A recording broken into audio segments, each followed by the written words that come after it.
নবী মুসা আলাইহিস সালাম যখন যুবক, তখন একদিন তিনি দেখছেন রাস্তায় দুজন লোক ঝগড়া করছে। একজন তার গোত্রের, আর একজন হচ্ছে ফেরাউনের বাহিনীর। তো মুসা আলাইহিস সালাম তার গোত্রের, যে তার জাতের, তার সাথে তার পক্ষ নিলেন। তো কোরআন বলছে যে সেই এক ঘুষিতেই সেই ব্যক্তি মারা গেছে। ঠিক আছে, ওয়াকাযাহু, মুসা আলাইহিস সালাম তাকে একটা ঘুষি দিলেন, ফাকাদা আলাইহি, এতেই তার মৃত্যু হয়ে গেল। পরের দিন আবার একই ঘটনা ঘটছে। মুসা আলাইহিস সালাম দেখছেন আবার সেই ব্যক্তি আরেকজনের সাথে লড়াই করছে। তখন তিনি আবার তাকে বাঁচাতে গেলেন। তখন সেই ব্যক্তি বলছে, গতকাল কিন্তু তুমি একজনকে ঘুষি মেরে হত্যা করেছো, আজকে কি আবার আমাকে হত্যা করতে চাচ্ছ?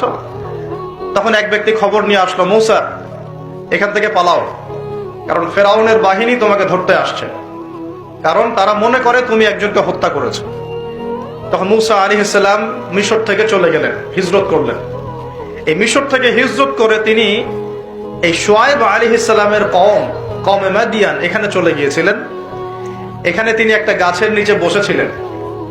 বসে তিনি দেখলেন যে কিছু মানুষ গবাদি পশুদেরকে পানি পান করাচ্ছে, আর দূরে দুটো মেয়ে দাঁড়িয়ে আছে।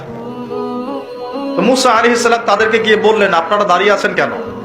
তখন সেই দুটো মেয়ে মুসা আলাইহিস সালামকে বললেন যে আমরা দুর্বল, যতক্ষণ না তারা তাদের পশুদেরকে পানি পান করিয়ে চলে যাচ্ছে ততক্ষণ পর্যন্ত আমরা পানি পান করাতে পারি না।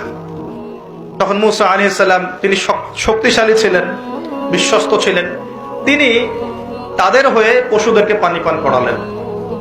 এবার সেই মেয়ে দুটো বাসায় চলে গেল। বাসায় চলে গিয়ে কিছুক্ষণ পর মুসা আলাইহিস সালাম আবার সেই গাছের নিচে বসে আল্লাহর কাছে একটা দোয়া করছেন। কি দোয়া?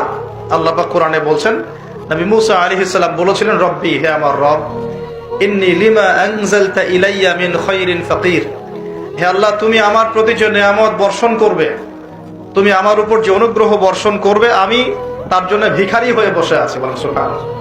কারণ এখন মুসা আলাইহিস সালাম ফেরারি মানুষ, মিশর থেকে চলে আসছেন, না এখানে আছে খাবার, না আছে বস্ত্র, না আছে বাসস্থান, না আছে কোনো আত্মীয় স্বজন, একাকী।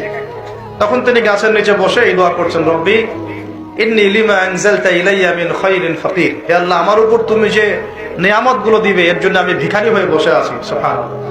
ঠিক ওই সময় ওই দুই মেয়ের একজন মেয়ে হেঁটে হেঁটে মুসা আলাইহিস সালামের কাছে আসলেন, এবং তাদের হাঁটার বর্ণনা আল্লাহ পাক কোরআনে দিয়েছেন যে তারা লাজুক ভঙ্গিতে হেঁটে আসলেন। সেই মেয়ে লাজুক ভঙ্গিতে হেঁটে আসলেন।